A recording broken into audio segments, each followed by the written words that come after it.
Hello दोस्तों, एक बार फिर से स्वागत है मेरे यूट्यूब चैनल में। आज की इस वीडियो में बात करेंगे हम लोग इंटरनेशनल मॉनेटरी सिस्टम के बारे में। तो इंटरनेशनल मॉनेटरी और साथ ही साथ बात करेंगे हम लोग evolution of international monetary system के भी बारे में। तो पहले बात करते हैं कि इंटरनेशनल मॉनेटरी सिस्टम होता क्या है। तो इंटरनेशनल मॉनेटरी सिस्टम क्या है? एक तरह का सिस्टम है जो कि क्या करता है, रूल्स और स्टैंडर्ड को फैसिलिटेट करता है। ठीक है, जो कि इंटरनेशनल ट्रेड करने में ईजी होता है जिसके कारण। और it is the global network of government. इसमें क्या है, इंटरनेशनल मॉनेटरी सिस्टम में जो डिफरेंट डिफरेंट गवर्नमेंट है देश के, वो लोग एक साथ मिल के काम करते हैं। ठीक है, और उनके जो सेंट्रल बैंक होते हैं वो लोग भी मिल के काम करते हैं। It is a global network of the government and financial institution that determine the exchange rate of different currency for the international trade. और इंटरनेशनल जब भी इंटरनेशनल ट्रेड होता है तो क्या होगा, फॉरेन करेंसी का एक्सचेंज होगा। और करेंसी एक्सचेंज होगा तो करेंसी रेट को डिटरमाइन करने के लिए ये इंटरनेशनल मॉनेटरी सिस्टम काम करता है। ठीक है, और इसके बाद एक और लिखा हुआ है definition. It is a governing body that sets rules and regulation by which different Nations exchange currency with each other. ठीक है, यही क्या करता है इंटरनेशनल मॉनेटरी सिस्टम, एक रूल्स और रेगुलेशन जो भी स्टैंडर्ड बनाया गया हुआ है, जो कि सब क्या कंट्री ने अपनाया हुआ है, उस कंट्री को फॉलो करके जो एक्सचेंज का रेट होता है वो डिटरमाइन होता है। तो ये रहा इंटरनेशनल मॉनेटरी सिस्टम के बारे में। और बात करते हैं कि evolution of international monetary system. ठीक है, तो 4 स्टेजेस हैं, 4 फेज भी बोल सकते हैं इसके। जो कि क्या है, गोल्ड स्टैंडर्ड जो कि 1875 टू 1914 तक चला।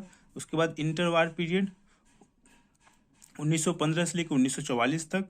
और Bretton Woods system, then present international monetary system, ये जो कि 1972 टू प्रेजेंट अभी जो चल रहा है। ये 4 फेजेज में क्या हुई इंटरनेशनल मॉनेटरी सिस्टम का। यहाँ पे इंटरनेशनल लिखना भूल गया हूँ मैं, उसका बना। ठीक है, तो बात करते हैं पहले गोल्ड स्टैंडर्ड पीरियड के बारे में। तो गोल्ड स्टैंडर्ड पीरियड आपका 1875 टू 1914 तक चला। ठीक है, जो कि शुरू शुरू बिगनिंग में था। इससे पहले क्या था, जो भी करेंसी जो एक्सचेंज होता था, एक तरह का कोई था ही नहीं कि कैसे एक्सचेंज करना था। पहले लोग तो पैसा था ही नहीं, उसके बाद पैसा बना तो फिर दूसरे कंट्री में क्या रेट होगा, कैसे एक्सचेंज होगा, उसका भी कोई रूल नहीं था। ठीक है, जिसको जो मन करता है, जैसा मन करता है, जैसा उसको कंडीशन अपना लगता है, वो लोग अपना खुद से बनाता था। उसके बाद ये गोल्ड स्टैंडर्ड का बना। ठीक है, in this phase each country fix all the value of इस currency in terms of gold. ठीक है, गोल्ड स्टैंडर्ड में क्या हुआ, सब ने अपने करेंसी को गोल्ड स्टैंडर्ड के साथ, मतलब गोल्ड के वैल्यू के साथ में उसने अपना फिक्स किया। ठीक है, और उसी फिक्स रेट के अनुसार उन लोगों ने अपना करेंसी को एक्सचेंज करना स्टार्ट किया। The exchange rate is determine accordingly. Let's say जैसे कि यहाँ पे 1 आउंस ऑफ गोल्ड, जैसे यूके ने क्या किया, अपना ये करेंसी को फिक्स कर लिया, क्योंकि 1 ounce of gold equal to 20 pounds. ठीक है, और यूएस ने क्या किया, फिक्स किया 1 ounce of gold equal to $10। ठीक है, तो अब इसके बेसिस पे वो लोग क्या करेंगे, अपना एक्सचेंज करेंगे। जैसे कि यहाँ पे 1 आउंस ऑफ गोल्ड यहाँ भी है, 1 आउंस ऑफ गोल्ड यहाँ भी है, मतलब क्या 20 पाउंड्स इक्वल टू $10। ठीक है, और 1 पाउंड इक्वल टू $0.5। ऐसा करके ये गोल्ड स्टैंडर्ड रेट था।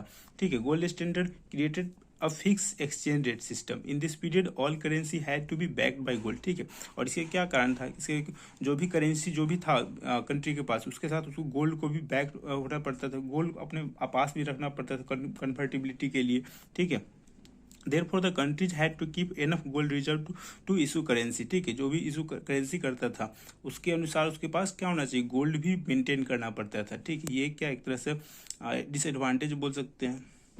उसके बाद इंटर वार पीरियड, जो उसके बाद क्या हुआ, 1914 से क्या स्टार्ट हो गया, वार स्टार्ट हो गया, 1918 तक चला। फिर 1939 लेकर 1945 तक वार चला, जिसके कारण क्या हुआ, इसको क्या बोलते हैं, period of fluctuating exchange rate भी बोलते हैं। जिसके कारण क्या हुआ, during this period the gold standard rate was abandoned. ठीक है, गोल्ड स्टैंडर्ड सिस्टम जो था वो उसको क्या कर दिया गया, कंट्री के द्वारा छोड़ दिया गया।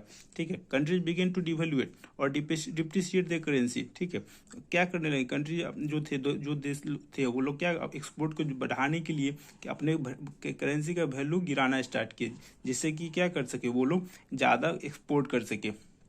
ठीक है, इसलिए इसे क्या बोलते हैं, a period of fluctuating exchange rate. ये इंटरवार पीरियड था। ठीक है, इंटरवार पीरियड के बाद पीरियड वार पीरियड के बाद ब्रेटन वुड्स सिस्टम का बना। ठीक है, जब वार हुआ तो बहुत सारे सब देश की इकोनॉमी क्या हो गया, पूरा डाउनफॉल हो गया।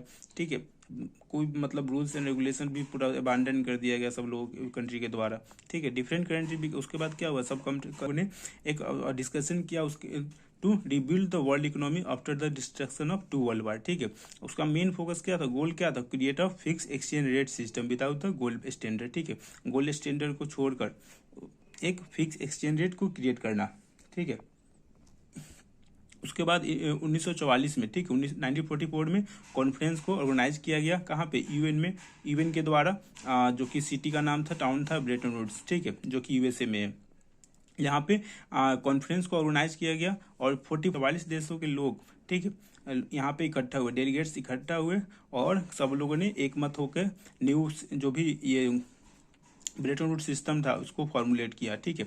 जो अपने देश से, जो भारत से जो गए थे सीटी देशमुख, जो कि फर्स्ट इंडियन गवर्नर है आरबीआई के, उन्होंने उस मीटिंग में इंडिया को रिप्रेजेंट किया। उसके बाद the Bretton Woods created a dollar based fix exchange rate, ठीक है। वहाँ पे पहले गोल्ड स्टैंडर्ड को छोड़कर यहाँ पे क्या ऐसा बना, dollar based fix exchange rate, ठीक है।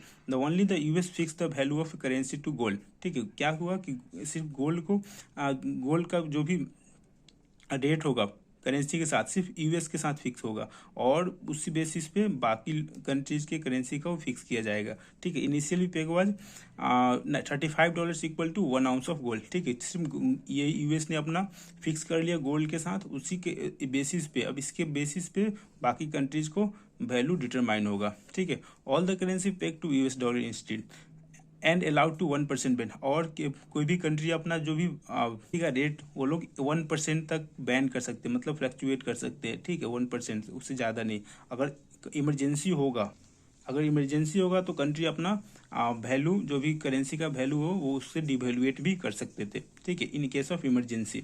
उसके बाद only the US required to maintain gold, जो कि क्या यूएस का करेंसी ही गोल्ड के साथ पैक था, ठीक है। तो सिर्फ यूएस को मेंटेन करना पड़ता गोल्ड का कन्वर्टेबिलिटी, यानी गोल्ड का रिजर्व टू इशू करेंसी, ठीक है। और ये आईएमएफ और IBRD, international bank for reconstruction and development, और आईएमएफ दो बना ऑर्गेनाइजेशन ये ब्रेटन वुड्स सिस्टम के साथ ही, ठीक है। जो भी ब्रेटन वुड्स कॉन्फ्रेंस हुआ था उसके कारण उसी में ही ये दो नए नए इंस्टीट्यूशन बनाए गए, ठीक है।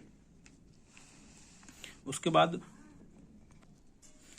प्रेजेंट इंटरनेशनल मॉनेटरी सिस्टम, ठीक है, जो कि 1972 टू 7 अभी जो चल रहा है, ठीक है। 1971 में क्या हुआ कि जो ब्रेटन वुड्स सिस्टम था वो कोलैप्स हो गया। क्यों कोलैप्स हो गया? क्योंकि यूएस के पास gold convertibility gold reserve maintain ही नहीं कर पाया, और यूएस में क्या हुआ, हाई इन्फ्लेशन होने लगा, डेट डिफिसिट होने लगा उसकी इकोनॉमी में, जिसके कारण क्या हुआ, जो यूएस के जो प्रेसिडेंट थे उन्होंने ये स्पेंड कर दिया जो ब्रेटन वुड्स सिस्टम था, ठीक है। जिससे और क्या हुआ, जो प्राइस ऑफ गोल्ड था वो भी इंक्रीज हो गया, ठीक है। तो फिर उसके बाद 1976 में the country met in Jamaica to formulise the new system. उसके बाद सभी देशों के लोग जमाइका में मिले और नया सिस्टम को बनाया, ठीक है। जिससे क्या बोलते हैं, फ्लोटिंग एक्सचेंज रेट सिस्टम, जो अभी भी चल रहा है, फ्लोटिंग एक्सचेंज रेट सिस्टम।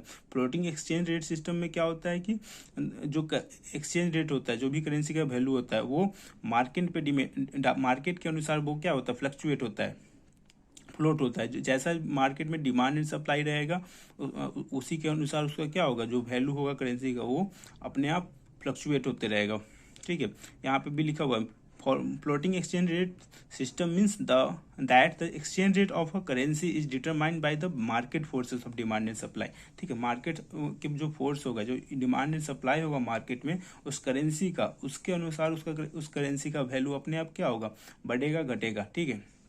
जैसे कि यूएस डॉलर का करेंसी में क्या होता है, ज़्यादा डिमांड होता है, इसलिए उसका वैल्यू क्या रहता है, बराबर बढ़ते रहता है, ठीक है। यही तो फ्लोटिंग एक्सचेंज रेट सिस्टम अभी चल रहा है। तो आज की इस वीडियो में इतना ही, फिर मिलेंगे एक नए वीडियो के साथ। अगर वीडियो अच्छा लगा तो कृपया कमेंट करें। Bye bye.